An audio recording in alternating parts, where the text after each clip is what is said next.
So we had a bit of an interruption, and don't think that this is a time lapse video. It's still all happening in the same day. Just had to go to a meeting, handle some things. Didn't realize what the time was. Talking about time management. Didn't realize where the time was because of other meetings and things that were happening in the filming of this video. And then, of course, me and my nephew had to go get a fresh cut. So, fresh cut and trim.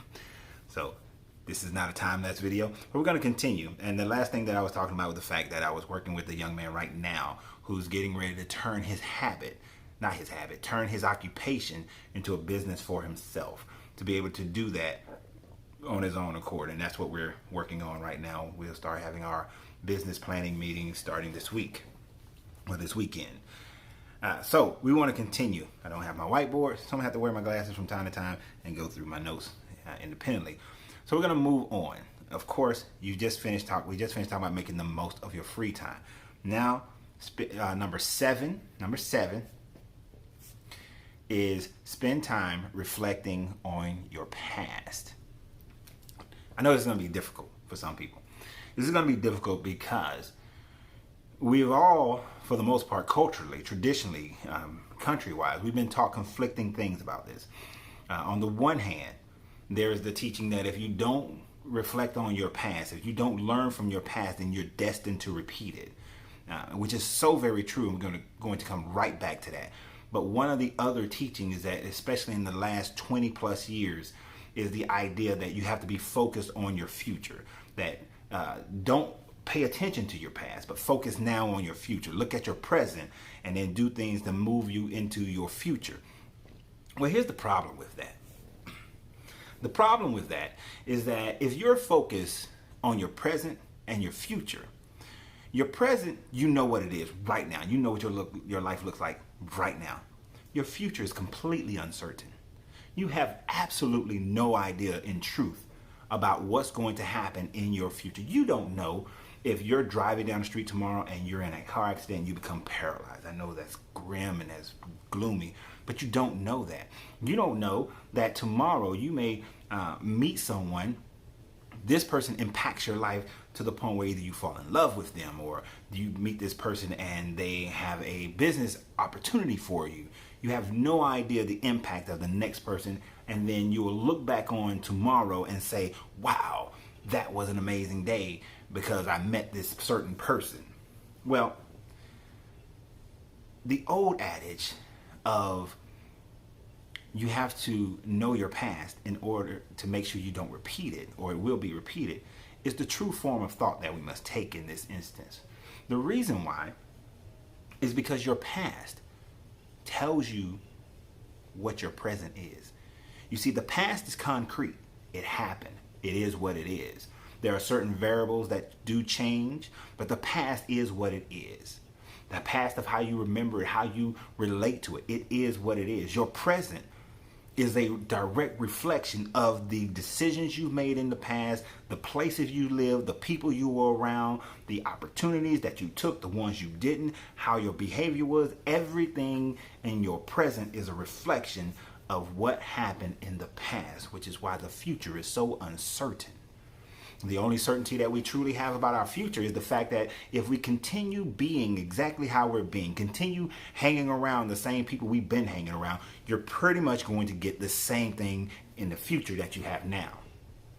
But if we're talking about making changes, if we're talking about the alchemy of time management and the alchemy of life management, turning it from lead to gold, then we cannot simply stay stagnant in the same system that we're in now. You remember, alchemy is the process of smelting metals and removing the impurities, getting under the fire, the heat, and removing those impurities so that your life turns out to be better. I will say that this is probably one of the most important parts of this whole 10, of all 10, is reflecting on your past.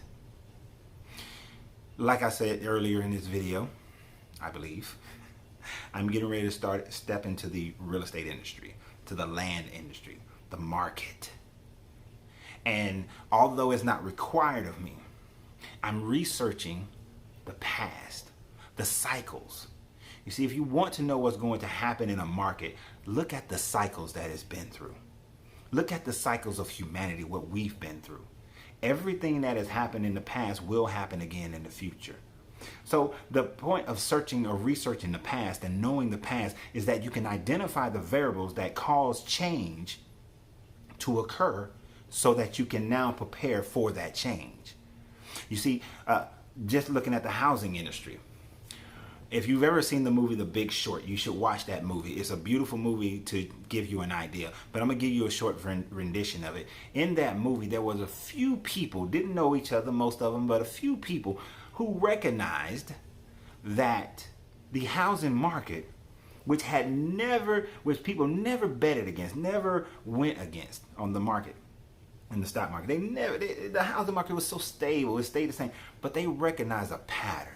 They saw that these mortgages were not good mortgages, that these people are going to end up defaulting on these interest-only mortgages and all these sorts of things.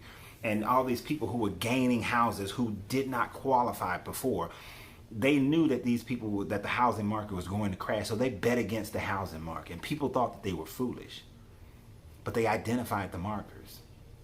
Now that happened 20 years ago. Do you think it's not about to happen again? Do you think that these no interest, no credit check mortgages that are been going on for the last 2-3 years, do you think that those same mortgages aren't going to create the same situation? When all these mortgage companies start bundling up their mortgage packages and selling them off to other banks and other mortgage companies, do you not think the market will have another crash? So if you were a real estate investor, then right now is the time to stack your cash, get your money right, get your credit right. Because when that market crashed, just like one of my mentors, when it crashed, over the 15-year period of that crash, he bought 53 homes and now receives, and all of them are paid off now, and now makes $35,000 a month off those homes. How did he do it? He saw the market getting ready to crash. And when it did crash, he was prepared for it. And in his preparation, it allowed him to snatch up 10 houses immediately. And then from those 10 houses, he spent the next 15 years building up those houses. And see, he bought them all faster. He just has a 5-year till he does it where after 5 years, the house should be completely paid off. So he actually completed the 53 houses in 10 years. It wasn't until the 15th year that all the houses were paid off. So you have to understand his entire process to get that. But the point that I'm trying to make is that he recognized the triggers. Are you recognizing those triggers right now? Those same triggers are people that are in your life that you know how this person's personality is today, and you saw that personality in someone else back then. Now you have to be able to establish, even though I see some of those personality traits, are they domineering like they were in that other person? Do they have attributes that are so in focus like that other person? Because if they are, then you're probably going to get a similar outcome. But if they have something that overwhelms those similarities, then there's a stronger possibility that they may not be.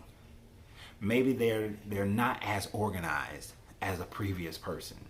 And that previous unorganized person also showed that they was not able to maintain their finances because they were disorganized. They were not able to maintain their house because they were disorganized. They were not able to maintain their employment because they were disorganized. But maybe this person that you see now, they're disorganized in their home, but at their work, they're completely organized. And their car is completely organized. The other areas are completely organized. So even though there's one specter, the others overwhelm the one. Maybe the unorganized person wasn't also as caring or loving towards you, but this person unorganized, but they're caring and loving towards you. So maybe their disorganization is not a sign that they will be cold towards you. So you have to also weigh out the variables. But without studying that past, then you have no way of identifying it. So we have to study the past. Look at the past of who you are. Look at the decisions that you made. There's been many times where I've had financial opportunities. I've had, $20,000, $100,000 coming my way. And then I look at the decisions that I made then. When it happens again, there are certain decisions I make then that I will make the same because I saw the benefit of those decisions. While there are other decisions that I made then that I will not make now. Why? Because I recognize the past. I'm not trying to please other people. So when it does come, when the flow does come again, when the opportunities come again, will I break myself to help other people to the point where I hurt myself? No, because I'm learning, and I've learned from my past, and I will always look back at my past in order to know how to respond in my present so that my future reacts positively to my response. So you have to study your past. Number 8, stop wasting time in life trivialities. Now, quickly, I can easily say stop watching so much YouTube, stop watching so much TV, stop watching so many of this, stop being lazy about that. But that's not the main triviality that we spend so much time wasting. No, it is not. In around 2003, a little bit before then, around 2001 actually, I became incredibly conscious of politics. Incredibly conscious. I was already conscious before, but I was in the military and I was only conscious of what affected the military. But I became an overall politically conscious in the whole realm of things back in early 2000. To the point where about 4 years later, I was on AM radio station doing a community show discussing politics and talking about politics. And I come to realize, and of course we talk about national politics most of the time, but I came to realize that that was a triviality to me. That for my life, for what I was looking to accomplish, for what I needed in my life, that it became a negative triviality to me. I spent so much time arguing with people about this politician or that politician, about whether, 9/11 and Bush and the Democrats and the Republicans and the independents, and spent so much time arguing about that, knowing full well that what they were doing had very little to no impact on my life. It had very little to no impact on my life. Just like most people spend so much time with the triviality of Trump. But for most of us, Trump has very little impact on our lives. People spend so much time, whether or not Lil Kim, now that she's bleaching her skin, that's a triviality. It's a horrible thing, in my opinion. It's a personal hate factor, in my opinion. But it is not something that I go into these long discussions about, or I'm posting about, or I'm talking about, because it has no bearing on my life. The only time I will actually talk about it if I'm looking at a young black girl who's dark of skin and saying, no, you are beautiful. Don't allow that person to make you feel like you're not worthy, or you're not beautiful, or you're not as perfectly made in the way that you are. That is the only place that it matters to me. Beyond that, I could care less what Rihanna is doing. I'm a Falcons fan. At the end of the day, I don't get paid by the Atlanta Falcons. So if there's a business opportunity and the game is on, the business opportunity is coming first. So it's a triviality to me. Matter of fact, last week while the game was playing, I was studying. So it's a triviality to me. It was background noise. Should I spend that 4 hours watching the game? Sure. If I was doing some family stuff and all that, and we was having an event, great. I'm spending family quality time building relationships. But if I'm just watching the game, my nephew's watching the game with me, my lady's watching the game, I may be hearing the game, I may look up for different plays, but I'm studying because I have that ability to study with background noise. Matter of fact, I can't study in quiet. Studying in quiet is incredibly, incredibly distracting for me. So it is not the trivialities of time wasters. We covered that. And what do you do with your spare time? Utilize your spare time effectively. No, this is the triviality that you get stuck on, that cause you mental and physical stress, energetic stress. Those trivialities, politics, what entertainers are doing, what's going on in some country of some person that will never affect you or doesn't really affect the world. Now, if you have a mission to help someone in another country, or a mission to help the homeless, or a mission to help a certain group of people, and those politics or those people are directly involved in that, then that's different. It's not a triviality to you. That's part of your great time management because it's part of your purpose. So you have to be able to distinguish what's a triviality to you and to you alone. You have to distinguish that. We're almost done here. Now, these last two are real simple. Number 9, invest your time creating new memories. Oh my goodness, creating new memories. My daughter, Sydney, was about 11 years old. And she came to me and her mom one day, and she started talking about the fact that previously we was telling her different stories of our youth when we was teenagers, and we was telling her the little kid versions, different stories when we lived in Germany, different stories of things of that nature, certain jokes and statements that are made amongst family members, where those jokes come from, why, if her uncle Russell ever accomplished something, we always told him, hey Russell, never ignorant, getting goals accomplished, right? Because Tupac said that's what that means. Never ignorant, getting goals accomplished. So they knew the story of that. And she made the comment that they don't have any stories. She doesn't have any stories. So during that time frame of her saying she doesn't have any stories, I told her, I said, just keep living. Just keep going. Remember the things that we do. Remember the things that happen, and you'll develop your stories. Your stories will come as you grow older.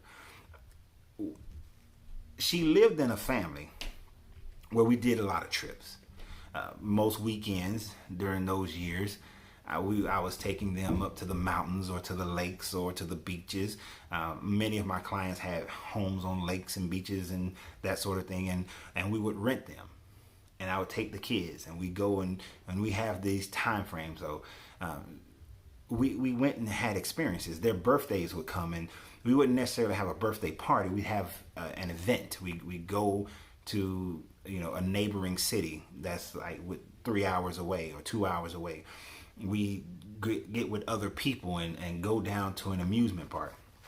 For the last 22 years, my family has went on a Florida trip, or well, I can't say Florida. Most of the time it's Florida. 18 of the 22 years have been Florida. But a trip, we go on a family vacation, and in those family vacations, they start developing their stories. They start developing their memories. And what they remember is the entire family coming together. I say this because during some of those years are some of the years that I made the most money I ever made in my life. Those were some of the years where I was making almost $250,000 every year. But I used to look around and say, I don't have a $250,000 life to show for it in material things. But what I did have was a $250,000 worth of memories, of adventures, of experiences. And even in the years where things were lean, even in those years where I made only like $30,000 or $40,000, those years where I made $20,000, I can still look at those years and say, I remember when I took my kids tubing in Helen, Georgia. We went up there. We was all excited about it. We was going to go tubing for the first time. I had some friends of mine that came with us, and we get up there and, we get ready and we start tubing, and every 5 feet or so, I got to get off my tube and push everybody through the rocks. Then we go some more, and I got to get off my tube and push everybody through the rocks. So my kids remember that their first tubing trip, I had to keep getting up and pushing everybody through the rocks. And then we realized, oh, we're in a drought. No wonder the water table is so low. We're in a drought. So the joke now is they make jokes about the fact that we went tubing on rocks, all right? But in that adventure, we found a coffee house that has the best hot chocolate that I've had in Helen, Georgia. That hot chocolate was on point. I like to eat and drink, things like that. So we found that. During that same time frame, I took them up to Tallulah Gorge. And thing about Tallulah Gorge that the kids say, I'll never go back to Tallulah. And I've tried to get them to go back to Tallulah Gorge for the last 10 years, and they're like, no, they will not go. They're little young adults now, and they will not go to Tallulah Gorge. The reason why, because it's like 1,030 steps all the way down. And they enjoyed the trip down. They saw the waterfall. We saw the rock formation, the geology of it all. And then when you get to the bottom, you realize you got to go 1,030 something steps back up. So it has a story to it for us. It has a memory. So we should build memories. And when you build memories, you find out that your happiness is in the memories. Your joy is in those memories. So seek to build more memories. Spend your time developing experiences, and you will find your happiness, and you'll find more happiness, where then material things won't be the center point of your life. The purpose for gaining and acquiring finances will simply be so that you can create more memories. The looking at your family, you'll say, I want to create more memories. Looking at the person that you want to spend the rest of your life with, your spouse, your partner, you are going to say, I want to create more memories. That's what you want to remember. As a matter of fact, the young lady that I am all kind of in love with right now, and will be consistently, continuously, one of her memories of me when we were just friends, is she was sick. And we were just friends. But when she told me she was sick, I asked her, what can I need to feed you. I need to get you some food. What do you need? And that is a big memory for her. That when we were just friends, my concern for her was, what do you need? What can I need to feed you? I need to take care of you because you're my friend. So that memory served to help move us forward in the relationship that we're in. So invest your time in creating these memories. And the 10th and final one is invest your time in philosophies. Invest your time in philosophies. There are many philosophies throughout history, throughout the world. One of the wisdoms of the Hebrew Bible is that Solomon said that there is nothing new under the sun. That when you study all the philosophies of the world, you will find that they all have their similarities. They all have their thought processes that are the same. And so it doesn't really matter to which philosophy you study. You have to find the one that sticks to you. There's the story where the young man goes to the Buddha and he says, Buddha, there are thousands of religions today. What religion is the right religion? The Buddha says, test it out. Try it, know it, learn it, understand it. Gain the wisdom of it. And if it gives you what it promises, that's the right one for you. Study many philosophies. Seneca was a Stoic. Marcus Aurelius was a Stoic. I've studied Nietzsche. I've studied Freud. I've studied the philosophies of the ancient Egyptians. I've studied the philosophies of the Greeks, the Sumerians, the Romans, the philosophies of the Yoruba, the Igbo people. I've studied the philosophies of the Hopi Indians, the Aztecs, the Mayans. I've studied the philosophies as we're doing a longer rendition of the Tao, of the Chinese Tao. I've studied Confucius. I've studied Sun Tzu, The Art of War. I've studied Shinto. Many different philosophies and philosophers. I'm always quoting one philosopher when I say, the moment you label me, you negate me. Right? Look up who that is. But I study many philosophies. Philosophies continuously open your mind. They continuously allow you to see the world in different ways and see yourself in a different and more true way.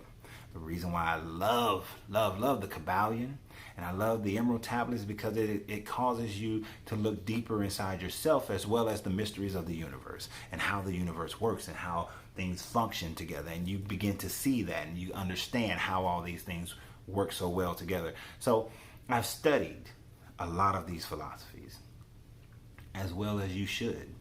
You should study many different philosophies. Do not pin yourself down to just one. Do not pin yourself down to just one. If you're studying spiritualities, I would still say that you do not know your spirituality unless you've studied another one. Because unless you compare it and contrast, you really don't know the one that you're in. You just know you're in it because that's how you were taught, that's how you were raised, that was what your parents told you, your grandparents, and so on and so forth. But until you study other ones, you really don't truly understand the one that you're in. And for that, at least, even if you go into it biasly, even if you go into it with the mindset that I'm studying this just so I can invalidate it based on mine, at least you would have done some comparisons. At least a point would have been made over here that says, maybe it's a little different than mine and it's better though. Or it's similar to mine. It's similar to mine. I read the Nag Hammadi writings, the Gospel of Thomas. It's a very important book to me, a very important writing to me in the early 1990s, around 92.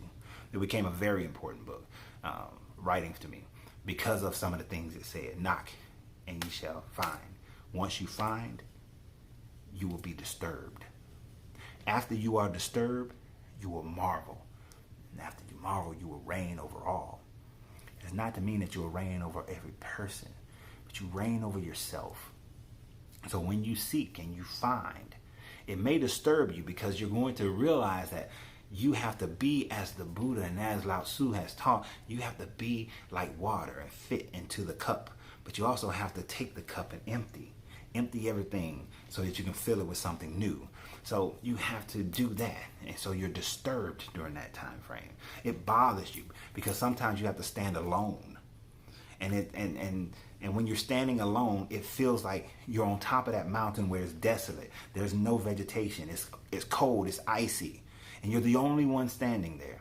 And you look down into the valley and you see the abundance, but you realize that you're standing on this mountain by yourself. And maybe that valley over there is not the valley for you, but when you look over here, you see a valley that is pristine. And the trail to get there is just for you, your path. And so you walk that path. And when you do, you start to realize who you really are. You start to come deeper inside yourself. And when you come and become deeper inside yourself and really get to a point of know thyself and knowing who you are, then you can truly know what the universe is, and you truly know what God is to you, what the Creator is to you, what infinite wisdom, what the divine intelligence, the infinite mind is to you. And when you start doing that, you start to walk in it. That's when you start marveling, because the whole world seems different now. The same things you saw yesterday have a totally different meaning to you today. The things that used to bother you yesterday, they don't bother you now. Not anymore. And so you gain a certain wisdom. You gain a certain mindset. It is one of those steps to becoming an ascended master, where you start to see the trivialities of this world and this existence. But you also at the same time begin to see the beauty and the power and the kingdom that is in this existence. And when that becomes who you are, you begin to reign over all and reign over yourself. You begin to realize that the next 20 years will come just like that. It's fleeting. It's quick. So the fact that you decide that you want to take a step back and reorganize your finances, you want to take a step back and reorganize your household, take a step back and reintroduce yourself to your relationship. You want to take a step back and redo your health, because you realize you have time. 20 years is nothing. It'll come, it'll go. The question will be, now that you're reigning over all, how much greater will this 20 years be compared to the previous 20 years? Because it's all about getting into the full 360 degrees of your life, knowing that you are total and complete, perfectly made, perfectly built, that you have no iniquities about you. The things that man says is a default, is a defect, that's man's opinion. It doesn't have to become yours. Your opinion is your opinion and yours alone. And the only person who matters in that opinion is you. You. because no one can live your life for you. No one can be birthed for you. No one can die for you. From the beginning to the end, this life is all yours. And for every aspect thereafter, it's still all yours. So, in conclusion, these 10 things, these 10 ways of time management, this alchemy of time management, if you take each one of these things and go from lead to gold, this alchemy of time management says that if you manage this correctly, if you get this right in your life, then you get your life right. And when you get your life right, then you get to walk in the abundance of it. And the abundance of life and truth is the ability to live in perfect peace and harmony and joy, and to contribute to the world around you and the people around you. Everybody will do it at their own level. Everyone's success level will be different. Everyone's contribution level will be different, but they're all successful. Just in a meeting that I was in today, it doesn't matter if somebody walks from one spot straight to the door or the other person go all around the room and get to the door. They both got to the same destination. They both got to their destination. One took a different route than the other, but the route still got them to the same place. So let your route be your route, and let someone else's route, let it be theirs. Do not be angry with them. Do not tell them that they're wrong. It is their path, their journey. You can only take your journey. So remember, you got to free yourself to be yourself, because your greatness is not negotiable.